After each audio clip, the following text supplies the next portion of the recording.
Hey folks, how you all doing? So this video is a Leo Sayer video. I've got some doubles of records there behind us. A box set of his singles as well. I'm on CD single. But this video is about Lynn and I meeting one of our music idols or heroes. And we met Leo Sayer last night, the 13th September 2025 at the Astor Theatre in Mount Lawley in Western Australia, where we saw him play. So how we got to meet him, I did a video a while ago ranking all of his studio albums, and we bought tickets roughly at the same time, I guess, to see Leo. Excuse me, I just need a quick drink here. I've got a frog in my throat. And what happened, I thought, oh, you know what, I'll find out what his management's contact details are, and I'll send a link to my rankings video, because there wasn't another one on the internet. There was one on my previous channel, which I cannot now access because there's been a glitch, something with Google, so I've had to start a new channel. And prior to that, I had over 500 or around 500 subscribers on another channel which someone hacked, so I've had a bit of bad luck with music channels. So started this new channel, thought I'd rank his videos. We had tickets for his show, we bought them June-ish, I guess. Anyway, I contacted his management and sent a link to my music rankings video, and the email basically said, look, you probably hear this a million times, someone being the biggest fan, but I've got the only rankings video of Leo Sayer's studio albums on YouTube. You can see all the albums that I'm showing. We have his entire collection, mostly on vinyl, some on CD, blah blah blah. Thought it was a joke, told Lynn. She went, yeah right, you're going to get a response, yeah right. So anyway, didn't think anything of it. That was in one morning.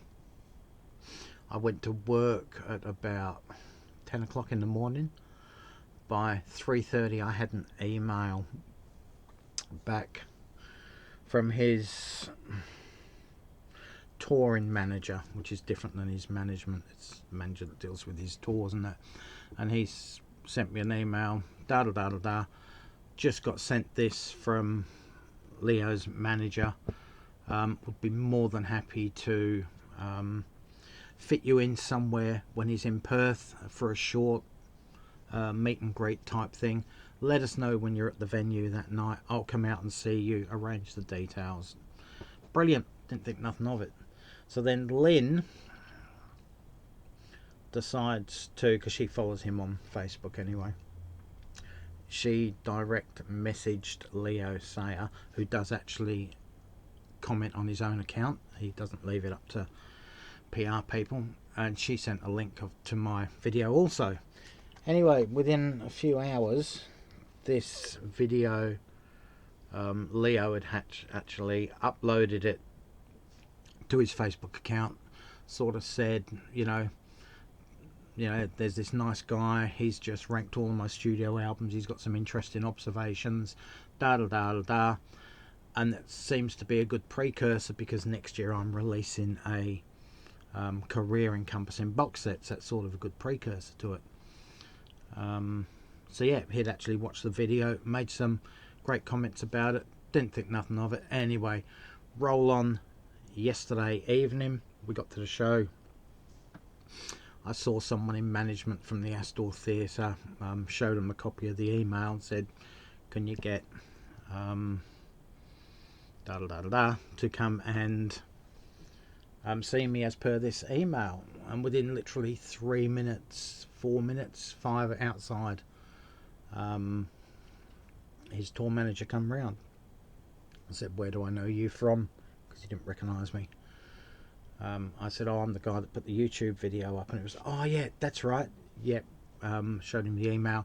He said, yep, not a problem, we can fit you in after the show. All we've got is a lady with her 15-year-old Down syndrome son, who's organised to meet Leo, but we can fit you in that schedule as well. Just hang around after the gig. and we'll make sure Leo comes out in the seizure. So show starts at 7:30. Leo plays for about an hour and 15 minutes. Couple of songs, more modern era songs, couple of hits, or 2 or 3 hits, I guess about 4 or 5 hits, and a couple of album tracks, that sort of thing, and that took the hour and 20 minutes. 15-minute break, has a change of attire, comes back out and basically plays for just over an hour. Full-blown hits, basically. Show's over, everyone disperses. I see down the front there's this lady and a child, or teenager. Yeah, you can see he's got Down syndrome. Not that that matters, but they're there. So we sort of hovered around that area as well. Hung around probably 20 minutes later. Leo Sayer come out. We stepped back. He sort of had a 15-minute conversation with this young boy. You know, how did you sort of get into my music? Why do you like my music? And this young boy was saying it was from the Muppets, when he has watched reruns of Muppets. And Leo Sayers sort of gets down on almost to eye level with this child who's sitting down, and he's talking about Kermit the Frog and Miss Piggy and the antics they got up to with Jim Henson and all that. And yeah, it was just fabulous. For about 15 minutes he talked to this young kid, and he got his sort of got on the level with that child, you know what I mean? Like, spoke at his level, which is so incredible. It was so good to see, and you could see the genuine interest and joy that it brought Leo Sayer to actually converse with someone who was so young, who obviously thought he was such an idol of his. Anyway, his security guy, who was a nice bloke, we had a chat with him as well.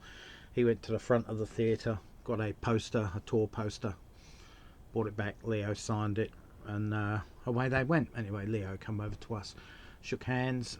First thing he did was ask about my hand, my surgery, etc. Incredible. He didn't have to do anything like that. Yeah, and we sort of talked about, he asked who I am, basically, and after I introduced Lynne and I said, I'm the guy that made the Rankins video, and he went, oh my god, that was so cool. I actually fast forwarded that, or sent it through to my US management team at Rhino Records, basically because they didn't know much about his career, and they said this video will sum up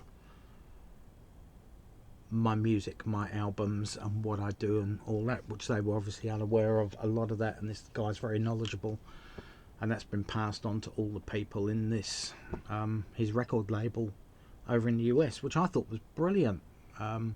He thanked me for my comments. He asked me about album songs, etc. And I sort of said the Northern Songs album, which is his second last studio album, which was a Beatles covers album.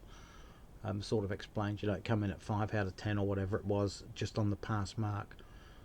Not that it's not any good, I'm just not a fan of covers albums overall, and blah blah blah. Paul McCartney's released 3 of them, they would be bottom of my list as well.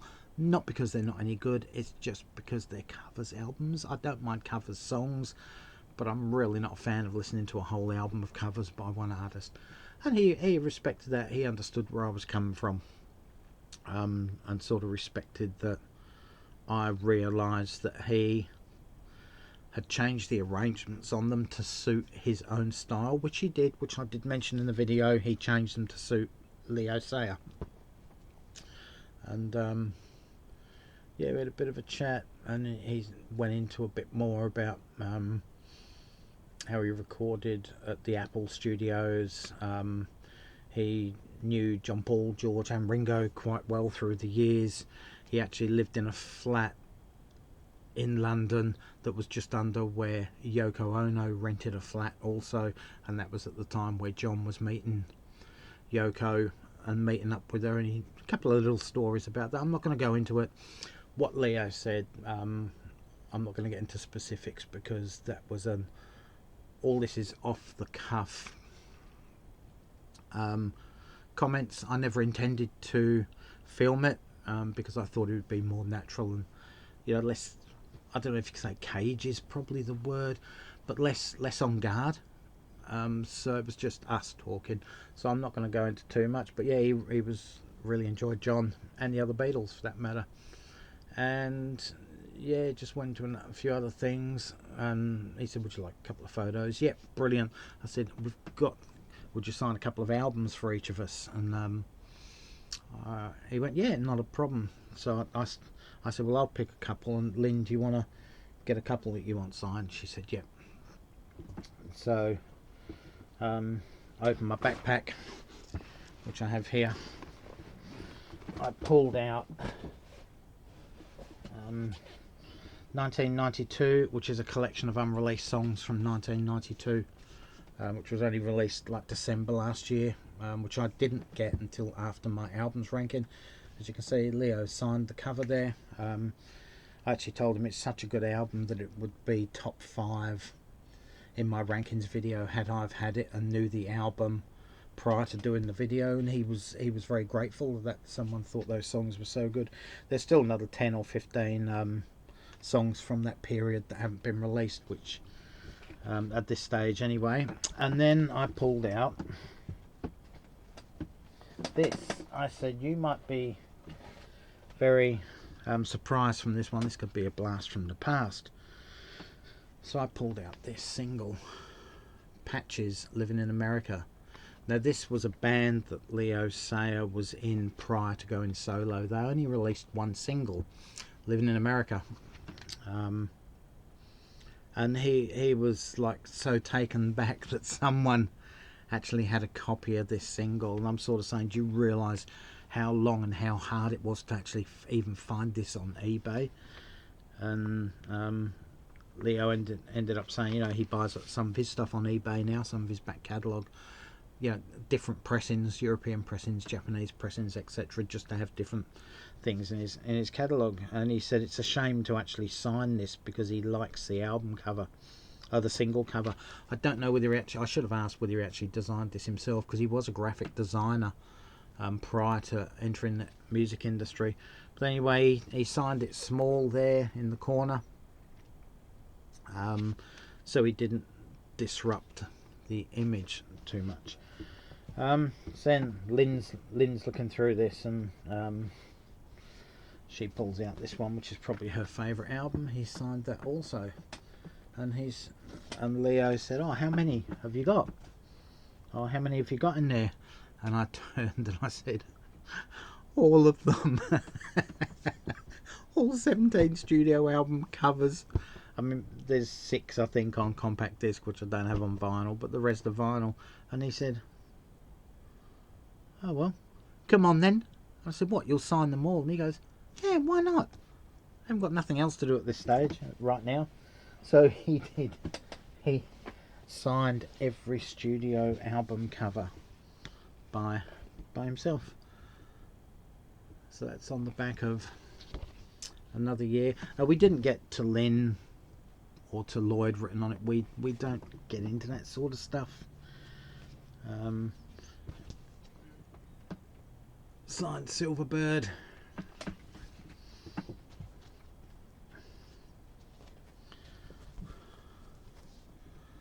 Thunder in My Heart. I mean, he didn't have to do this. All he had to do was sign 1 or 2.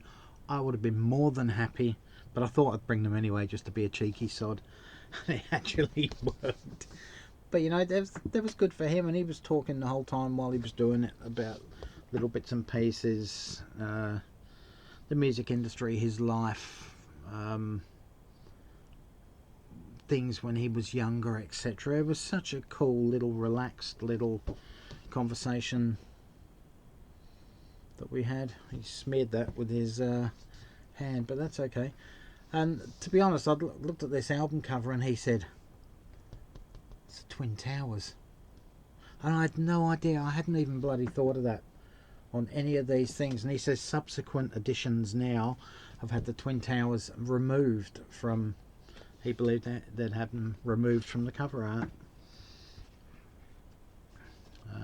So yeah, he asked what songs we liked best at the gig, and I said, you know, brilliant, you can't go wrong. He's had so many hits. If you listen to Leo Sayers catalogue of singles, you'll know almost every song if you're of a certain era, a certain age.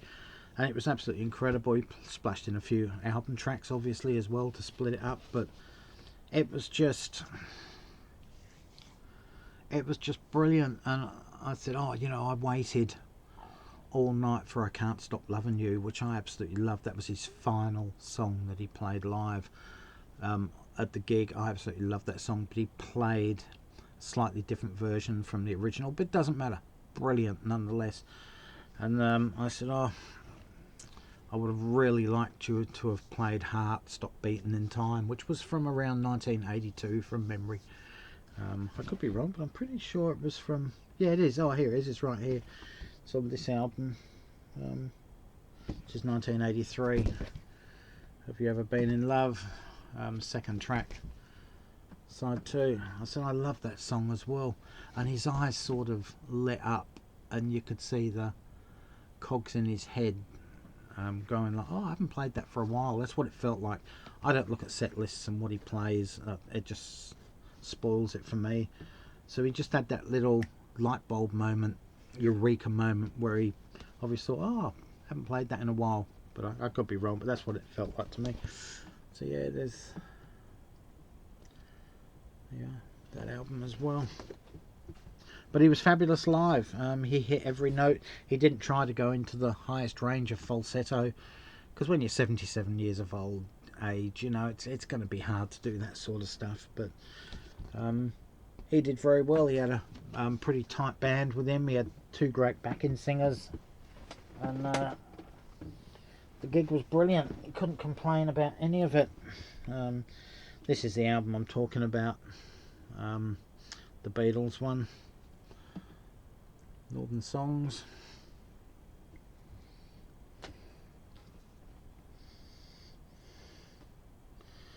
Voice in My Head.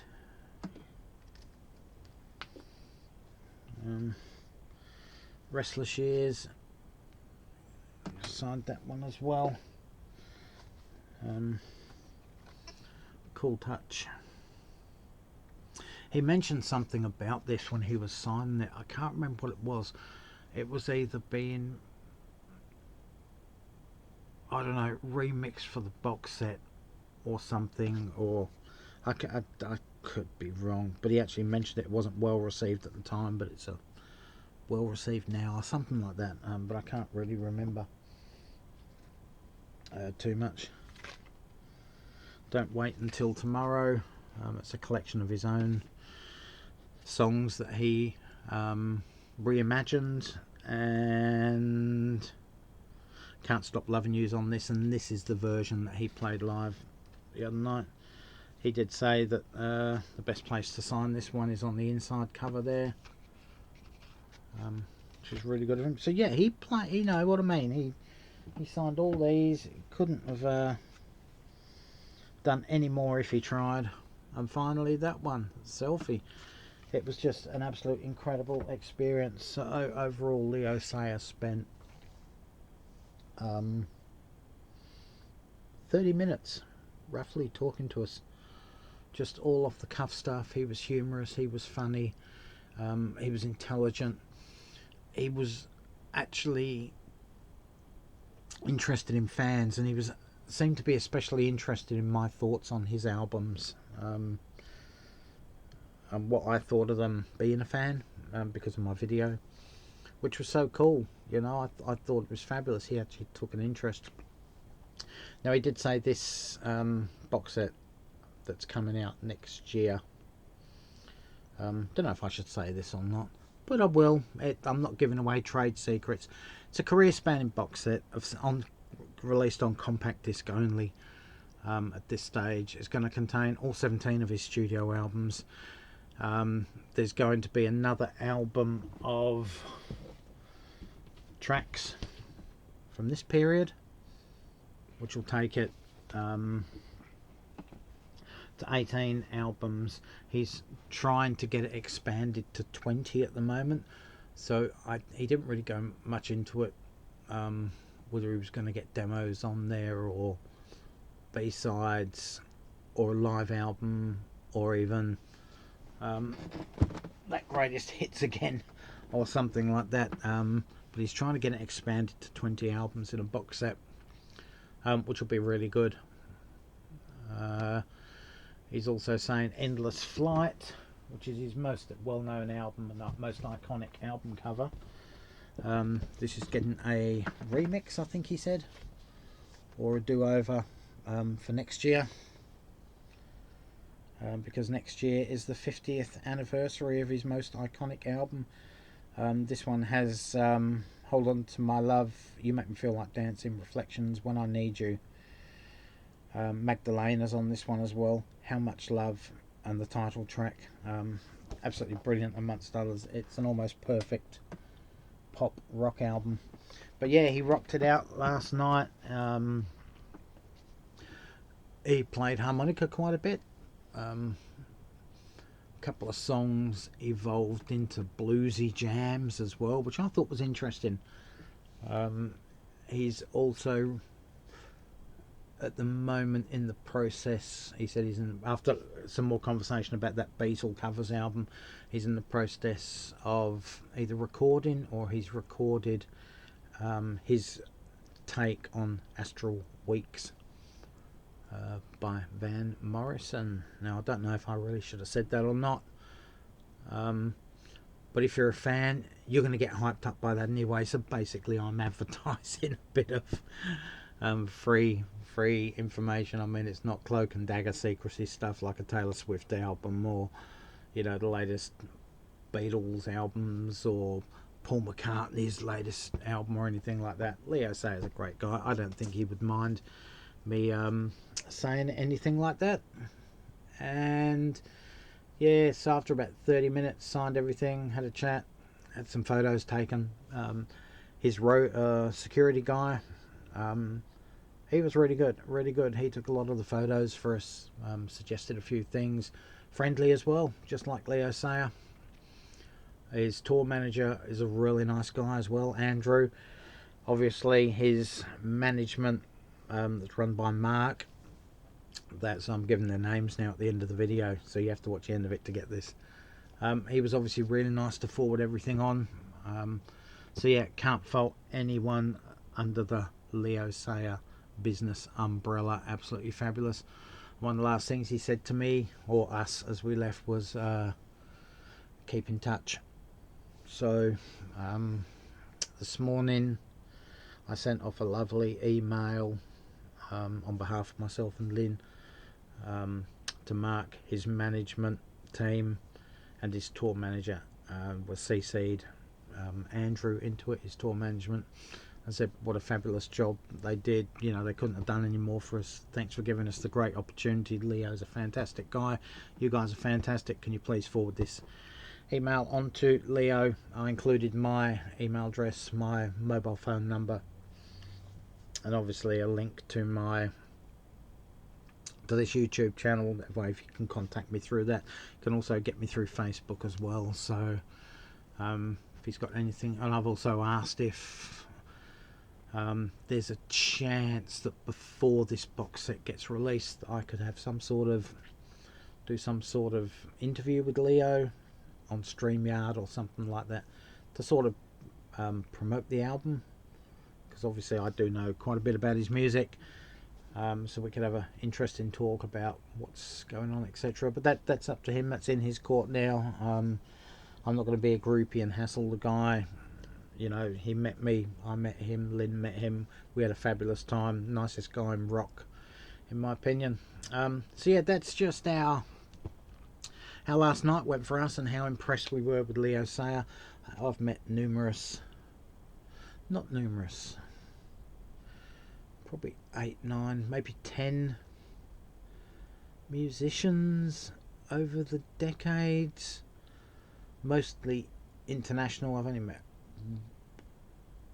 a couple from down this way, New Zealand, Australia, and Leo Sayer is by far the most friendliest, the most fan focused, the guy who lets his guard down, is willing to talk about anything, and just bend over backwards basically for fans. So yeah, 10 out of 10 to Leo Sayer for that. Absolutely incredible guy. We had an incredible night at the show. He's worth seeing if you get a chance to see him in concert. Excuse me. And yeah, looking forward to his next tour, because I've seen him 5-6 times now, I think. So yeah, looking forward to his next one, hopefully next year, he said. So anyway, guys, thanks for putting up with me boring you all for the last 25, but this video is taken as long as almost as our meet with Leo. So just imagine that, sitting there and talking to a guy for that amount of time who's someone you really admire. So yeah, anyway guys, if you bothered to stay awake till the end, etc., just want to say thank you very much. Stay safe, take care, all for now, catch you around, and bye folks.